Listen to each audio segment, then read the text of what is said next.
Good morning. Good morning. Today is Sunday, the 24th of September, 2023, and our talk today is Let Love In, Let Love Win. So, interestingly, this week I listened to a talk by Ernest Holmes on our Science of Mind archives. They do a presentation once a month of sharing something from the archives, and this was a talk by Ernest Holmes that love is the lodestone of life. And I'll have to tell you a little later what a lodestone is, if you don't know, and I didn't. But let's start first with an opening affirmative prayer. So we know at the basis of our being that we are soul, we are spirit, we are one with all spirit. And we know that the essence of being for all spirit is love. So we know it is the essence of our being. Whether we recognize it, whether we allow it, whether we allow ourselves to be grown by it or not, it is our essence. So as we know that and reflect on it and allow it, we allow ourselves to first love ourselves, and then to love everyone else, knowing that they too are dealing with and sometimes struggling with just what it is to be alive as a human being on earth. And so we give them a little slack. We give them the love that we have for them, knowing that they are doing the very best that they can in life, and that we encourage them to be a reflection of the inner divine that is the truth of them. We give thanks for this understanding. It allows us to love everyone. And we give thanks, we release, and together we say, and so it is. So as I was saying, Ernest Holmes' talk, and when I was listening to it, I just thought, well, yeah, that's obvious. But as I went back and looked at the talk that we wanted to give, I thought, yeah, it was obvious because it's fundamental. What he said was fundamental. And the lodestone is something that they used to use before we had magnets. It was a stone that had magnetic properties, and they would use it on ships for finding true north and directions. And so love is the lodestone of life, meaning it's what gives you direction in life. It's your compass, that it is the guiding factor. So he said that there are three fundamental propositions, he called them, that we need to be loved, and that we belong to the universe. The universe loves us, and we need people on which to lavish our affections. So we need each other. But this need to be loved, he went into the fact that if children, ideally children are loved and get lots of love lavished on them. And if they fail to receive that love, it really diminishes their ability to love themselves and certainly to love others. So he said that the four adjustments that we need to make in life is, number one, learning to love ourselves. And that can be a big problem if you felt that your parents didn't love you, or you were not loved by friends, and you don't have a loving partner. It can be difficult to love yourself. So it has to be practiced sometimes. Then to love family, hopefully that you have family, to love society next, and then to love everyone, because your society is not everyone. and that can be the real challenge for us, because we tend to easily love people like us, people we understand, and withhold our love or even approval from people different from us. And that's what we try to avoid as we focus on inclusion of everyone who is different from us in all ways, whether that's by race, country, religion, sexual orientation, whatever. We learn that those are just differences, but at the essence, we want to love everyone. So Marianne Williamson has this nice metaphor about how we can do that. She wrote in her first book, A Return to Love, we're like the spokes on a wheel, all radiating out from the same center. If you define us according to our position on the rim, we seem separate and distinct from one another. But if you define us according to our starting point, the source, the center of the wheel, we're a shared identity. If you dig deep enough into your mind and deep enough into mine, the picture is the same. At the bottom of it all we are is love. So sometimes more easily said than done, to love ourselves, to love others. I was listening and Bob shared with me in the car a new audio book. It's not a new book. It was written, I think, in 2014. And it's called, the title of the book is The Map of Heaven. The Map of Heaven, thank you, by Eben Alexander. His first book was Proof of Heaven. Mm-hmm. Proof of Heaven. Eben Alexander is a neurosurgeon. And around 2010, 2012, somewhere around there, he had a very rapid onset brain infection that most people do not recover from. He was in the hospital. His brain was totally not operating, and he had a near-death experience. Now, they would have said that he didn't die. His brain was not functioning at all. And this is what distinguishes his near-death experience from other people's. What science has decided about near-death experiences is that what's happening is the body, perhaps has stopped working, but the brain still has electrical activity going on, as you might in dreams. And so the brain is making it all up, basically. Which we don't believe. Which we do not believe. Yeah. But that's what most scientists believe about near-death experiences. But the reason that he entitled his first book, Proof of Heaven, was that his brain had no activity going on at all. He was what they call flatlining. Yes, he was flatlined for weeks. And so he had what was for him a life-transforming experience of being loved. You'll have to read the book to see all the fascinating things that happened to him. But one of the most interesting things to him that happened to him was that there was a beautiful woman on a butterfly that was flying along with him and loving him so intensely and intently that it was overwhelming to him. He had no idea who she was, why she was there, why she was loving him. He just felt it.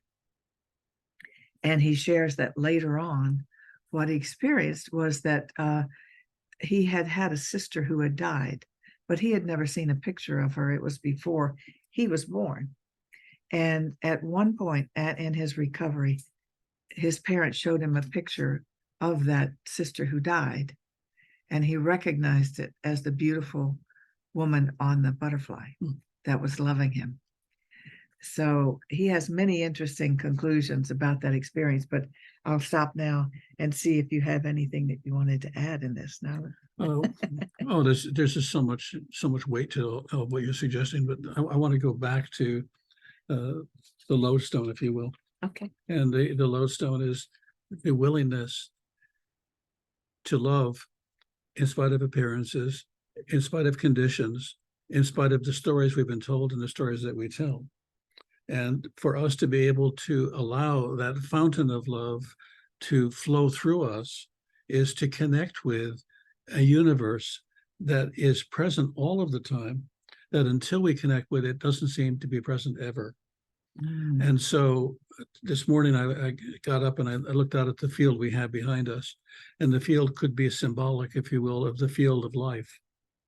And it took me a couple of minutes to move from the interior field I was in, which is, I've got to have my coffee. What time is it? We got to do church. What time is it going to get ready? The field I was viewing this field from did not allow me to see the field. And so what I had to do is to say, that's all true, but what are you looking at? And now what will you be willing to look with? And so I thought to myself, I'm going to look with love, and I'm going to allow that love that is always present to flow through me. And then I want to look at the field still further. And what I saw was more green than I'd seen before. What I saw was more life than I had seen before. But what I also saw was a relationship between myself and the field. The field and I were no longer separate. And the field of life is only separate from you when you are viewing it from a position of, I have to do all of these things. Yes, I'll look at the field. This is my life, but and I know there's a field out there.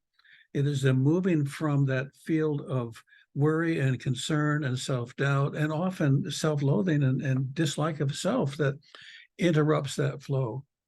And so it's when that flow is open and we allow it to be open, and we have to invite it to be open. I had to say to myself as I was looking out at the field, I love you. I love everything in this field. I love the grasshoppers. I'm not quite as much in love with some of the insects, but I love them all. And I allowed myself to move into position of love. In some ways, what I'm sharing with you reminds me of a lot of Rumi's poetry.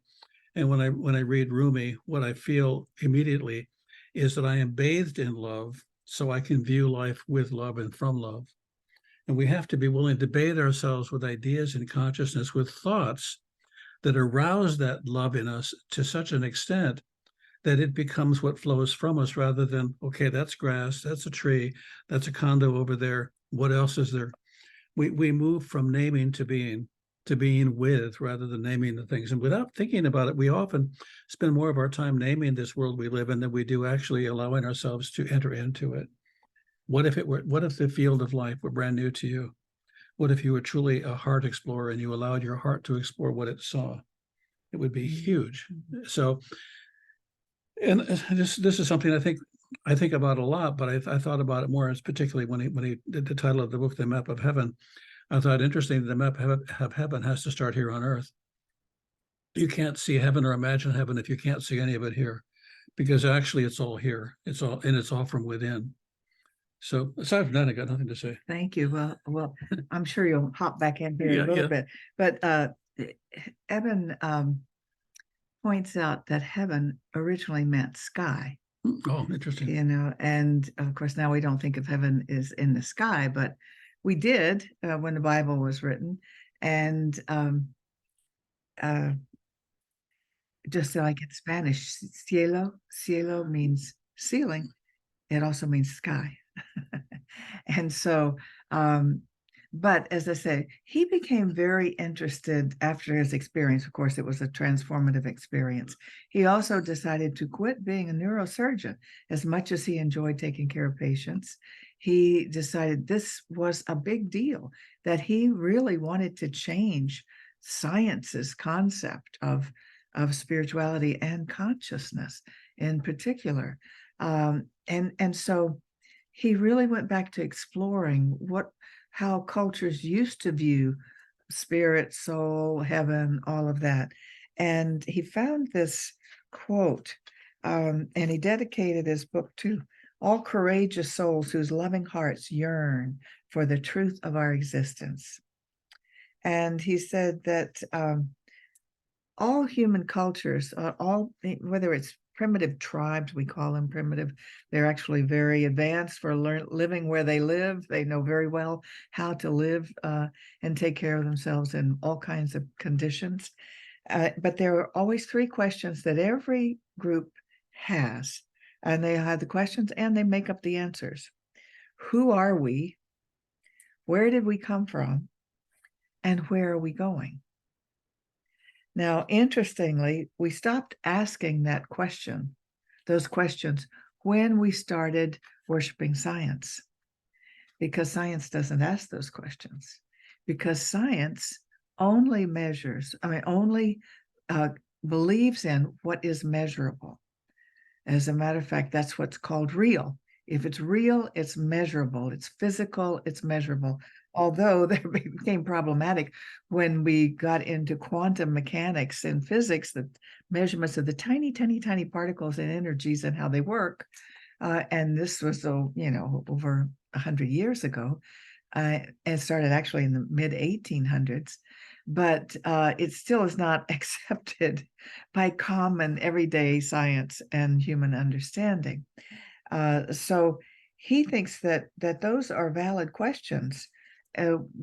Human beings have existed, we think, for around 100,000 years, and all cultures had those questions. But he found a scrap from an ancient Greek text giving a scrap of paper, giving instructions to the newly dead soul on how to navigate the afterlife.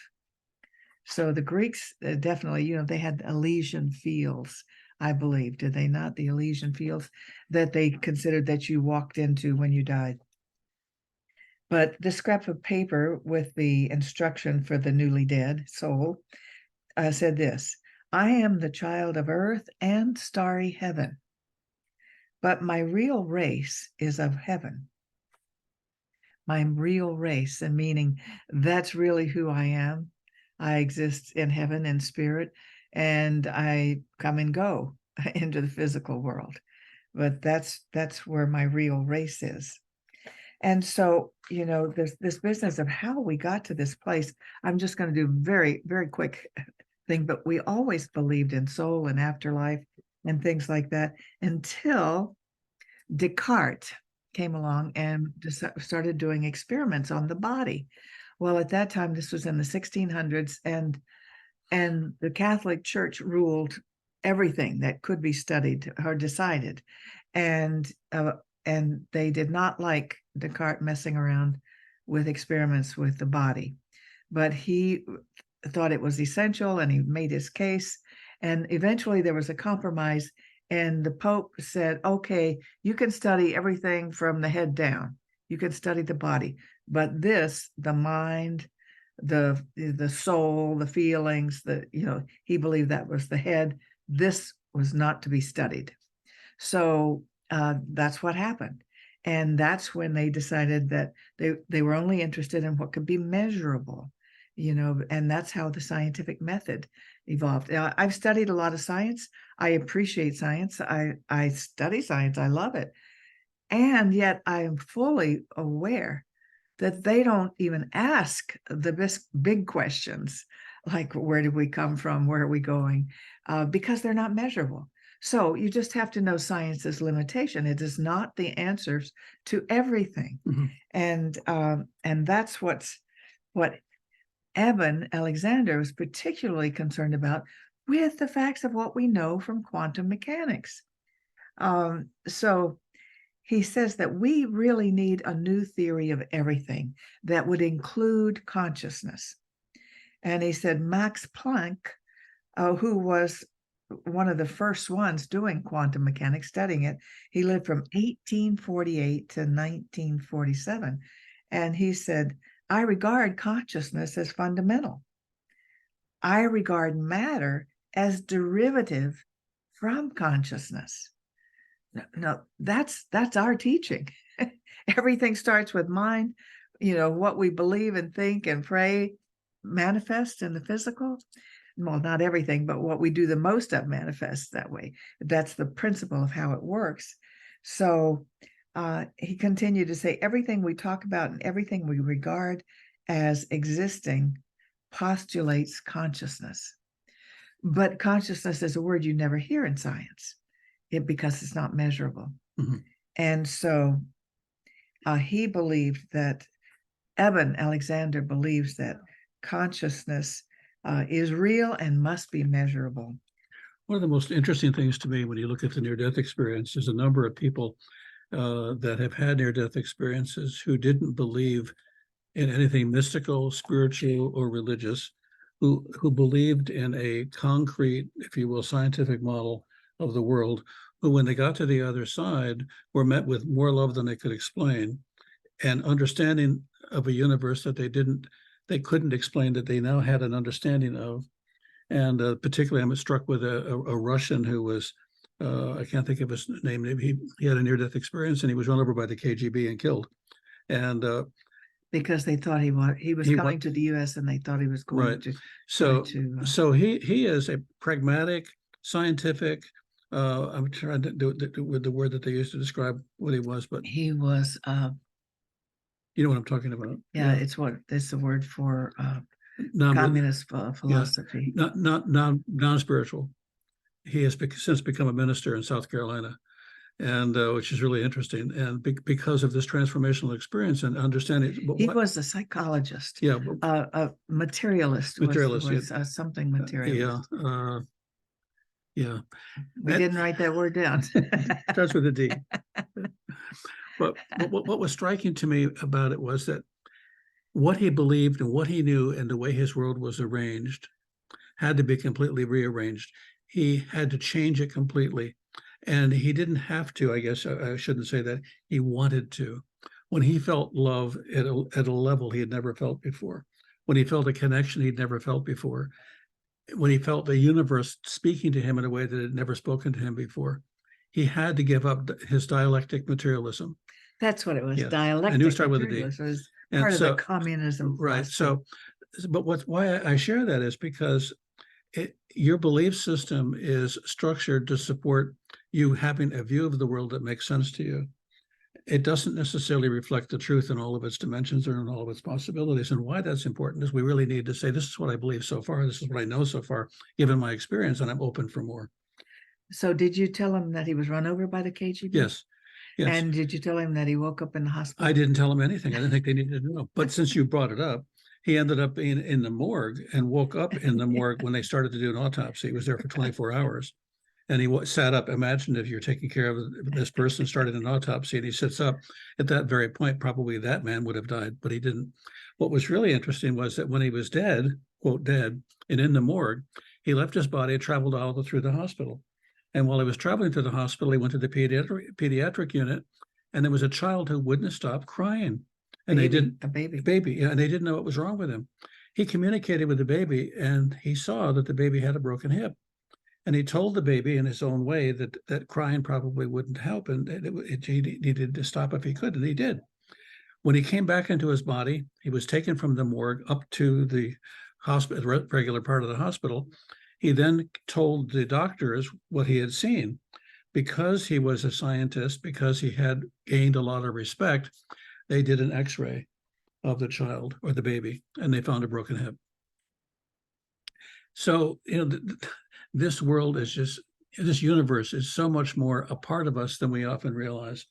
And I think if there's anything you can walk away with from this talk that I would like you to walk away with, it's the absolute amazing size and scope of the universe you live in, that you're a part of, that you're connected to, and that it is bathed in love.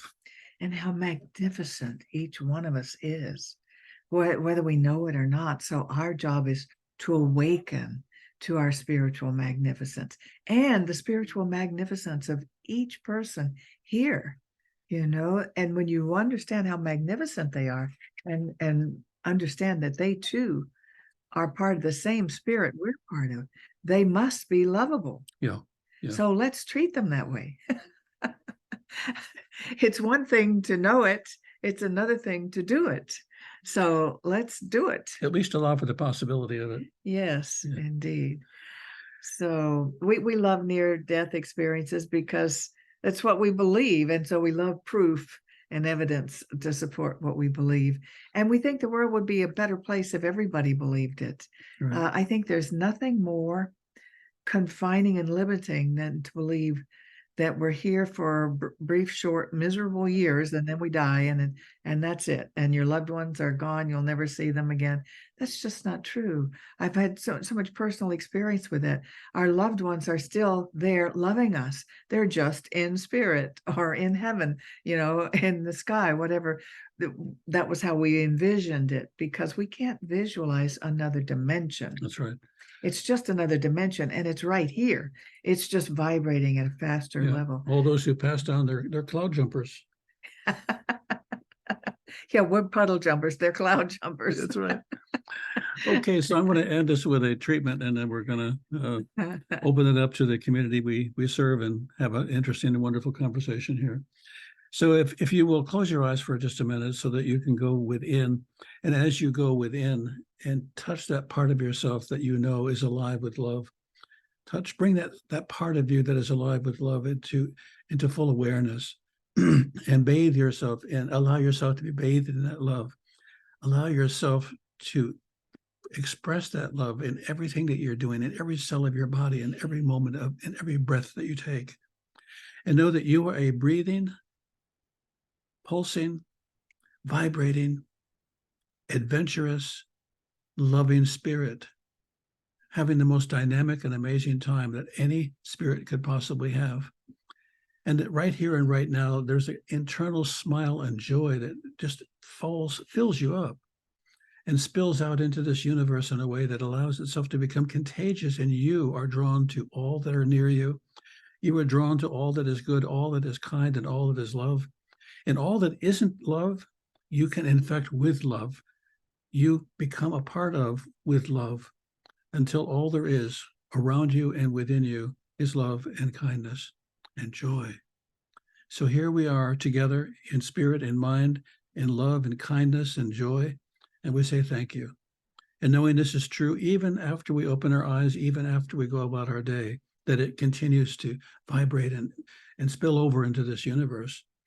We know this to be true. We say thank you, and we say together, and so it is. So it is. Thank you. And so we're going to do a screen share now and share with you ways that you can support our ministry and our center. This is a picture of our website, which is given right here, cslpalmbeaches.org. And when you go there, there are these buttons like ways to donate, and it will show you 3 different ways that you can donate. And we thank you for keeping this center alive and thriving and growing, because it does require your support. And we believe that you should give where you're getting your spiritual inspiration. So please do that wherever you get it. Support the source that inspires you to be more, do more, love more. And that helps our whole world grow into a more loving place. So let's say this affirmation, because we do believe that as we give, we receive. So all of our donations are an investment in our own prosperity. So let's say the words. My investment today is made with a full realization that God is the source of my supply and returns it to me enriched and multiplied. And so it is. And now we're going to end the recording.